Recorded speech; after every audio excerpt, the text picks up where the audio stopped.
Finally. Good morning, ladies and gentlemen. And thank you for the opportunity to present my discussion here in this meeting. It's a great honor and wonderful opportunity to discuss some bioethical issues between philosophers and other lawyers and other experts in their field with us working in biomedicine. Basically, I'm a pharmacologist for more than 2 decades, and I'm involved in bioethics just for 6 years, last 6 years. First of all, I wish you all welcome here in Belgrade, and I would mention, especially would address my welcome to colleagues from Croatia, not just because I made mistake on my presentations, printed copies. There is a Lošinj mentioned on the first slide, so it's not unintentionally because they offered us opportunity to improve our bioethic knowledge and attitudes and everything else for years. I come from the University of Belgrade, School of Faculty of Medicine, and bioethics is involved in different aspects of our work, both undergraduate and postgraduate curriculum, animal course, ethics committees. There was a Tempus project dedicated to building bioethic master program, and also there is a Bioethics Society of Serbia. I would not start with definition of bioethics. I rather mention a wonderful book or novel from our famous writer Borislav Pekic. Book is called 1999, and it was written in 1984. It offers us a dark picture of the far future with just a few human mutants survived, and even they die after the first contact between them. They were so excited to meet another human people. They were surrounded. They're surrounded by robots, and I think that it's the best way to start investigating bioethics or bioethical issues, especially in medicine. Also, I would mention a paper from Tom Bertram published 7 years ago. He wrote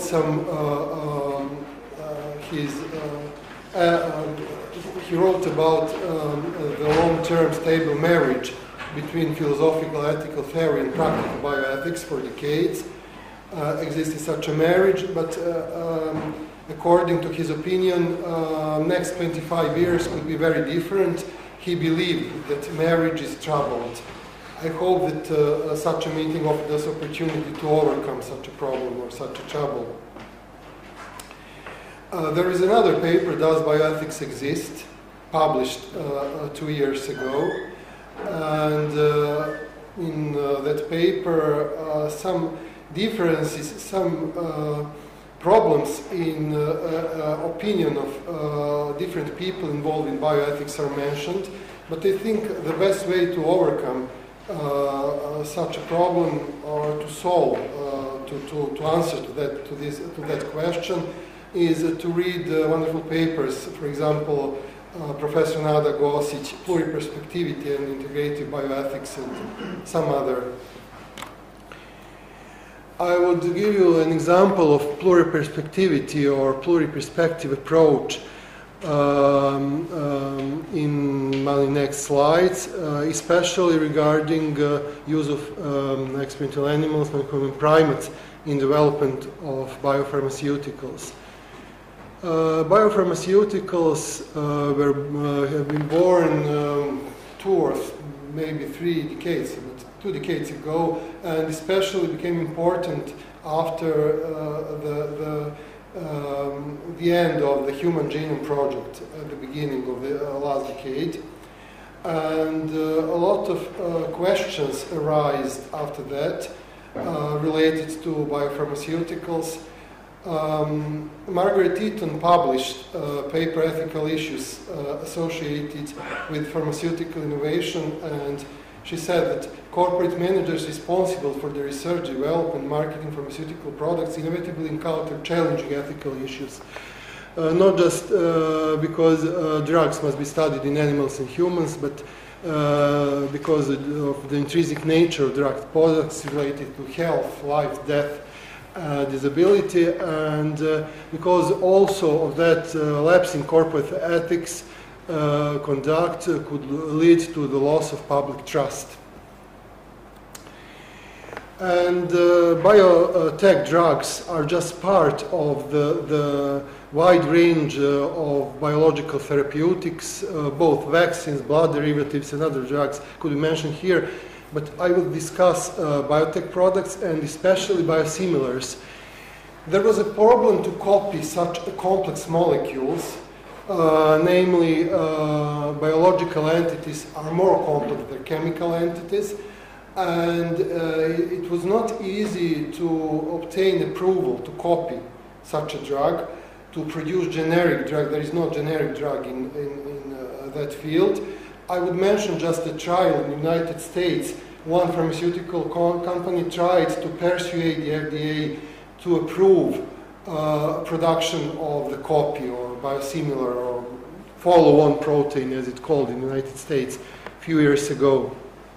I don't know about the outcome of that trial, but I'm sure that it's not easy. But during the last few years, something has been changed. In the United States, the pathway was developed, or the pathway was opened for the production of biosimilars with Patient Protection Affordable Care Act, March 23rd of March 2010, and European Medical Agency at the same time approved 14 new biosimilar versions of 3 innovative products. It's strange because of before that just 4 or 5 biosimilars were approved, and now we have 14 of them. So there is a strong pressure to approve such drugs. I illustrate that with filgrastim. It doesn't matter what's filgrastim, but instead of head-to-head clinical trial, which is necessary to compare such a new product with the old one, the approval was based just on a study on neutrophils in the blood of some number of healthy volunteers who received 2 drugs. So there is a strong pressure to those companies, biotech companies. I illustrate such a pressure with next 2 slides. Financial pressure. Those companies, we can compare those companies with large pharma companies and generic companies. Those 2 slides are from the paper Drug Discovery Today. And there are 2 economic parameters. We can use these 2 parameters to compare these companies. The first parameter is price-earning ratio.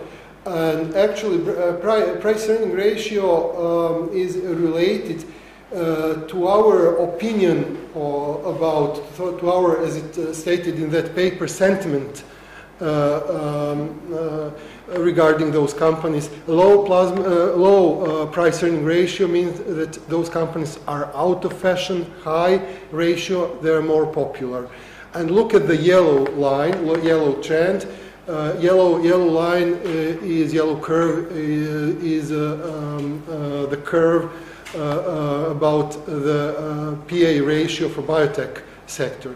So it means that there are future promise in that sector, high expectations from that sector.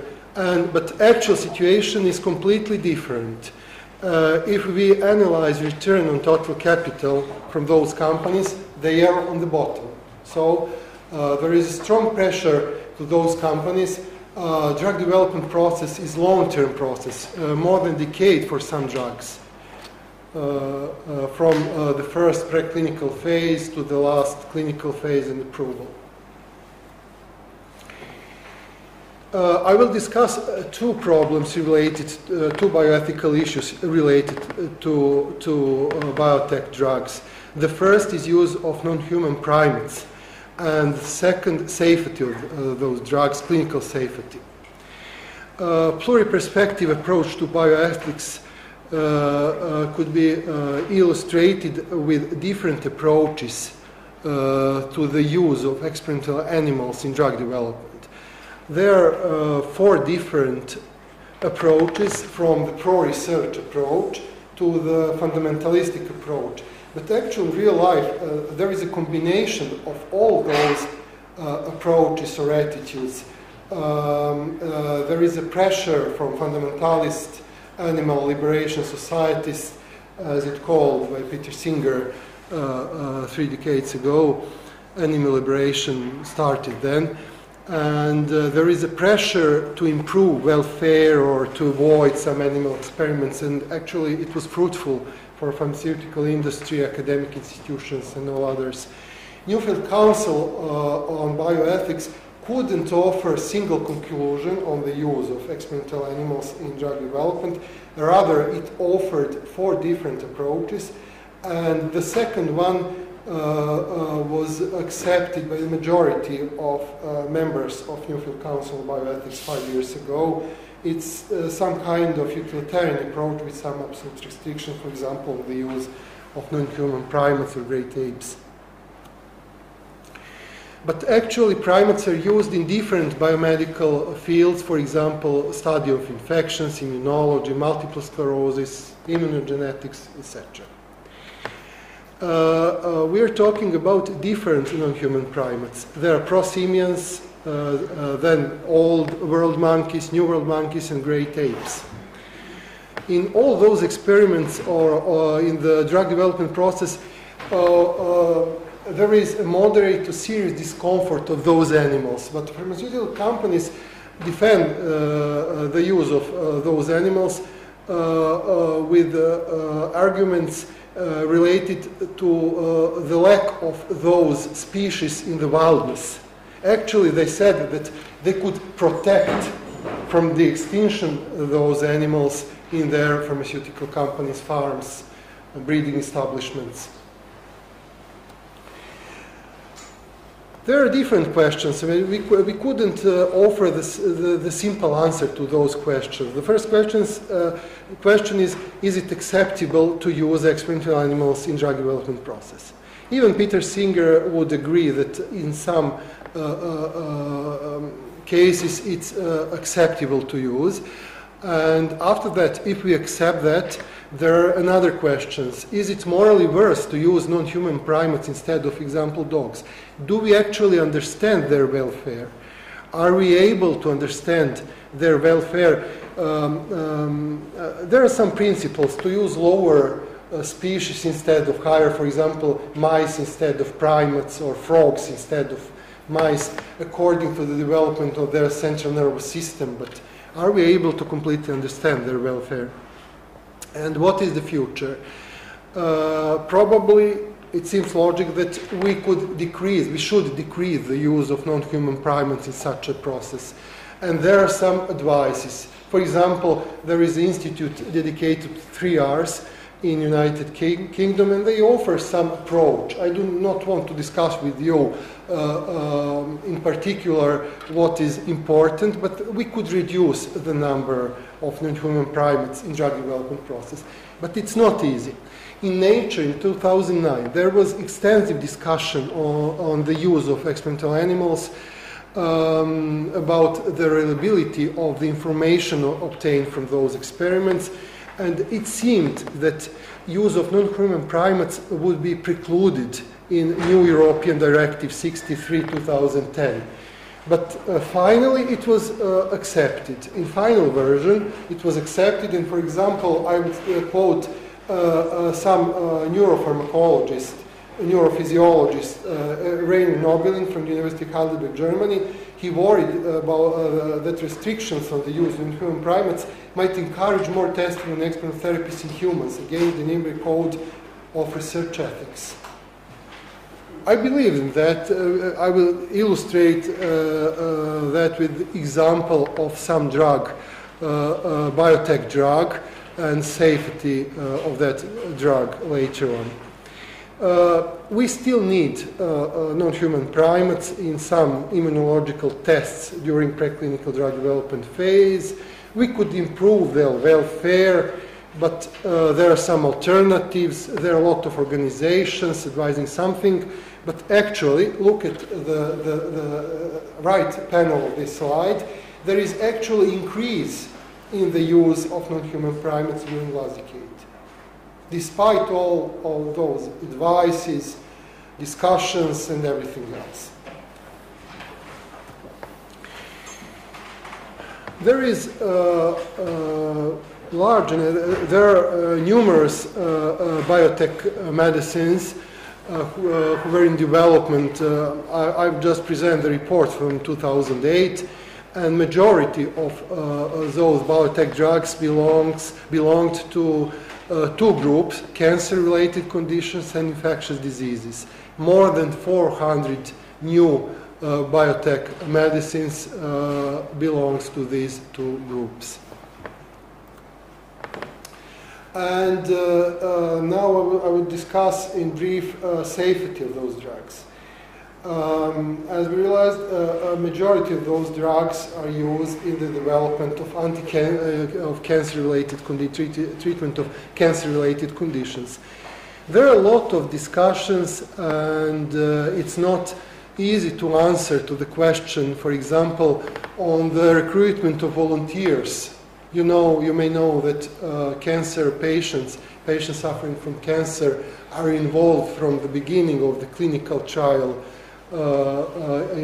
regarding anti-cancer drugs, and they are treated with new medicine instead of volunteers in the first phase. There are two opposite opinions regarding recruitment of volunteers in the first phase. Those drugs, trials of those drugs. The first could be illustrated with the paper from 1999, Are there volunteers or victims? With conclusion, do we need actually more volunteers to obtain reliable information on those drugs? Without sufficient number of volunteers, we couldn't judge anything, we couldn't actually say that whether they are safe or effective in treatment of cancer-related conditions. Another opposite conclusion could be found in a paper from 2002, Efficacy, Safety and Cost of New Anti-Cancer Drugs. In that paper, there is an interesting opinion that the motives of cancer, patients suffering from cancer, that they will obtain a new and effective drug are usually not fulfilled in the majority of cases, because majority of those drugs are not approved after the clinical trial phase. It's stated that new drugs do not meet the expectations in spite of not improving survival, quality of life, or safety. These new drugs cost much more than standard treatments. There is another problem if we analyze their safety.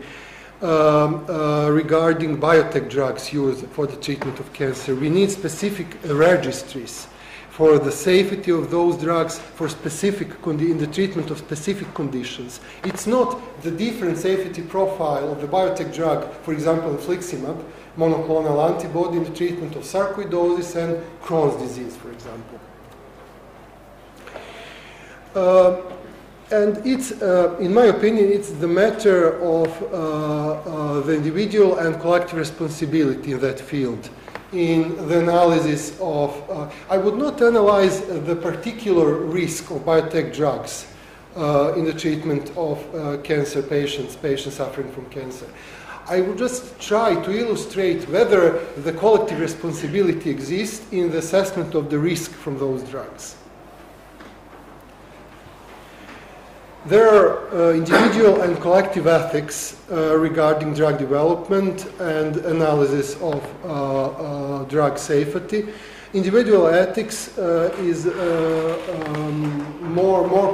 prevails in the analysis, for example, of rare series B type B adverse drug reactions.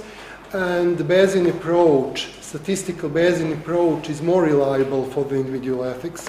On the other hand, there is collective ethics, which is what is best for the population, and it's more appropriate for the analysis of more frequent reversible mild type A adverse drug reactions, and standard statistical method fractionist is more appropriate approach in the analysis dealing with collective ethics. In the first two phases of drug development, clinical drug development, individual ethics prevails according to the Palmer's paper from 1993. And in the later phases 3 and 4, collective ethics prevails. And who is responsible? Well, we may say that both patients and health professionals are responsible for the assessment of the risk from the drugs, and especially biotech drugs. Because now patients are involved in the reporting of those drug reactions, and also general public is involved. So who is responsible for the underestimation or overestimation of the risk from those drugs? Medical professionals, patients, journalists, no one, or probably everyone. There is, for example, I will give you the example of TGN 412. It was a monoclonal antibody against some leukemia and rheumatoid arthritis. And they would offer titles from the Independent. It's not Daily Mirror or something, it's independent. And there were titles published 2006, 6 in intensive care after drug trial, or human bomb, or we need the truth about new drugs, but can we swallow it, etc. They were terrified about the adverse reactions of the new drug, tested in volunteers, healthy volunteers. It was phase 1 study, 6 volunteers, even some of them suffered from cancer after that or something. I don't know the whole story, but I know that finally in 2010 it was explained what happened. So it took 5 years of discussions what happened, and do we need, for example, animal experiments or not.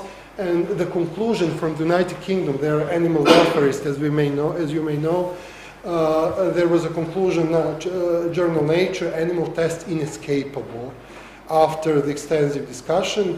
And it was realized that spatial differences between animals and humans were the reason for such a problem, and there are some advices how to overcome, to use 20 to 100 times lower doses in the first phase in essential. So we need accurate and balanced information. There is acronym about communication of drug safety. We need accurate and balanced information about the risk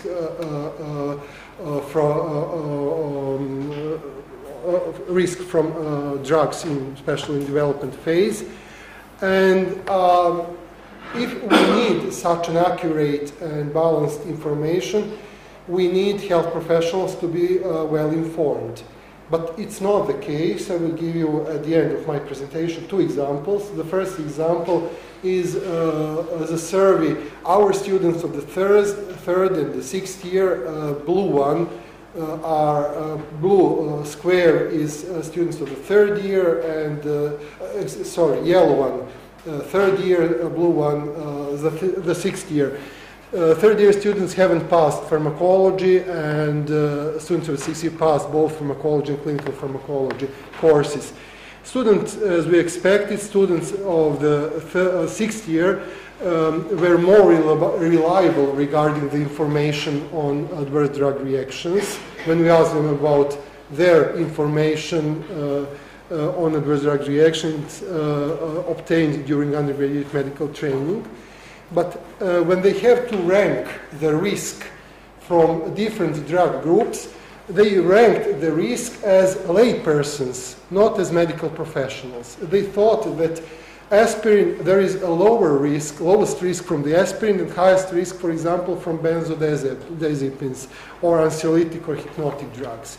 So it's quite the opposite rank in comparison with health professionals.